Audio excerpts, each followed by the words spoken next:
Coach, we ask that you start with an opening statement. It was a tough ball game against a very good club. Things didn't go our way early. I was proud of the way they persevered, kept pushing. Needed something to, ignite us, and quite a few guys did that. And I was really proud of them because it's like I told them, I didn't see anybody shying away. Guys that had made an error, they were right back on that horse, and that's what winners do. Questions? We'll start with Corey. Yeah, the 2 home runs you hit in the 6th inning were both on 0-2 pitches. I guess just probably not the pitches that pitcher wanted to make, but the approach that both Logan and Elijah had there to stay on it and take good swings with an 0-2 count. Yeah, you've got to be ready. There's a lot of that happening these days in baseball.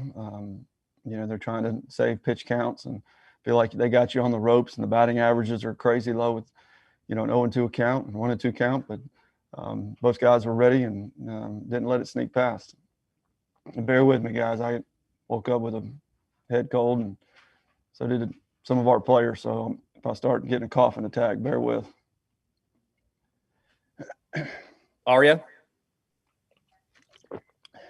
Hey, Mead, hope you feel better first off. But second off, to have the way Parker kind of hung in there for you 2-0, I know that's kind of been who he has been all season long, but to have that kid on the mound and kind of just lead the charge, what was that like to watch? Well, he's the epitome of everything that you want in a student athlete. And, the competitiveness, things not going his way. They got some, balls off the end of the bat, a couple of jam shots. And we made a few errors, and what does he do? Give us 6 and keeps us in the ball game and gives us a chance. And he's a throwback. And that's a good thing.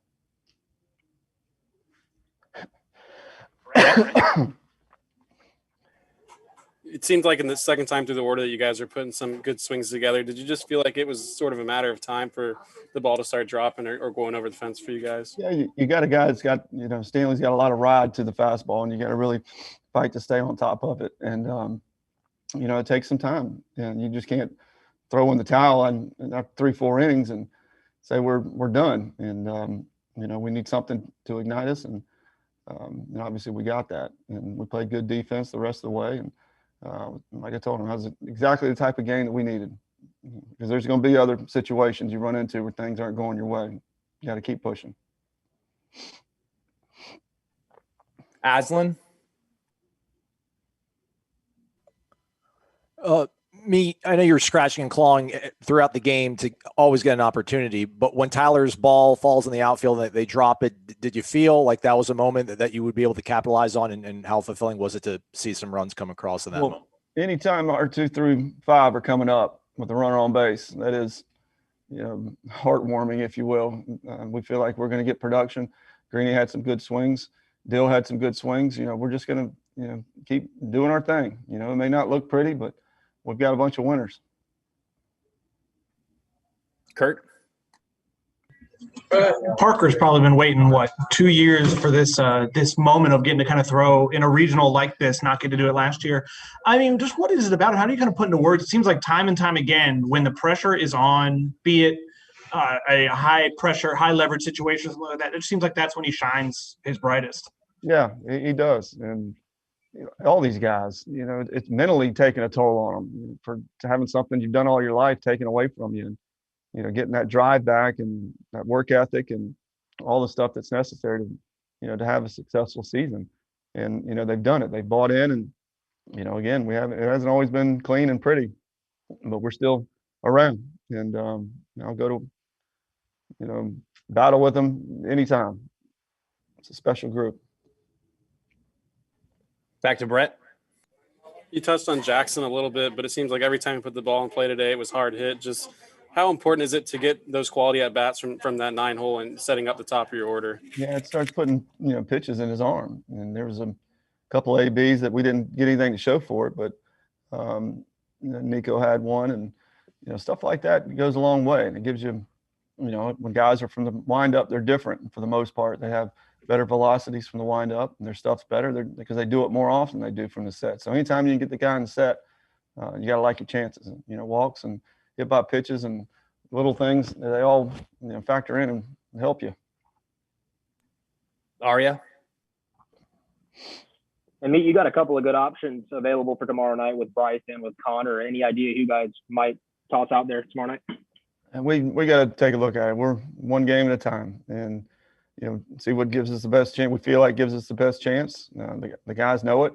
It's next man up. It's nothing personal. It's just what we feel like gives us the best chance to win. So it'll be one of those two, but we haven't decided yet. Back to Aslan. Meet that one guy with 2,029 career wins was in the stands. Is that the first time he's seen you as the head coach of Florida State? And just how fulfilling is it to get that win in front of him? And you also have a better winning percentage now in the postseason than your old man. Congrats. Yeah. He don't trust me. He doesn't come to watch me coach. He comes to watch his boys that, he's got a lot of love for, and his grandson. And, Meemaw would leave him if he didn't. So I don't think he really has a choice, but it's always good to have him around. Guys enjoy seeing him, and it's good for him as well. But he is, on the second guest team these days. So he said something the other night that was pretty funny. He's like, yeah, I always wondered why there were so many of them and how they were, constantly second guessing. He's like, I realize it now. It's fun. So I get to hear that. We'll go back to Kurt. It started with Parker and the jams he was able to give, and the bullpen obviously escaped some jams too. I think in 6 of the last 8 innings, they had a runner in scoring position. They didn't score in any of those. You've been here so many times as an assistant coach. Just how important is, that intangible clutch pitching this time of year? It's them buying in and, committing to the pitch, finish the pitch, but it's also the faith that they have in Jimmy and the pitch calling that he does. He's really good at it. And, there were some pitches that worked out. They kind of set the tone, and you go flip the line up again and you do something a little bit different. It can be a shock to the system, and that's what you're trying to do is make them uncomfortable. Those hitters. We've got time for 2 more questions. We will go back to Corey. Yeah, you probably didn't see it, but on the ball that the right fielder dropped, the Southern Miss pitcher was not real happy with the right fielder. Kind of screamed at him a few times. Some things similarly happened to your pitchers. Parker had a couple errors on him in the first inning. Jack, even in the 9th inning, that's a ball that Tyler probably should catch. What does it say, I guess, about them? You don't have to talk about the Southern Miss kid, not to scream down their teammates, but go right back and pitch well and forget about it and shrug it off and just make pitches. And you'll hear them yelling, pick me up, whether it's pitchers on the bench, whether it's guys out in the field. It's a genuine, they enjoy each other. They enjoy being around each other. And, that genuine love goes a long way. And I can promise you'll never see our guys. They'll bark at each other if they feel there's a lack of effort, that's for sure, but not something along those lines. Brett? Obviously, Elijah's had some pretty far home runs this year, but for him to be able to sort of one-hand that ball over the fence, I guess just, how impressive is that? And how much of that is also the approach of being on the fastball, and he's fooled, but he's still be able to do some damage with that pitch. Yeah, he's when that swing plane's right, which obviously it was, he got fooled, and he kept the barrel in the zone, and he's so strong that he doesn't need but one arm to hit the ball out. And, if he was looking for something different, then the swing wouldn't have looked like that. So I was proud of him for that, because he's got to be looking number 1 there and adjust off speed. All right, Coach. Thank you. We'll see you again tomorrow.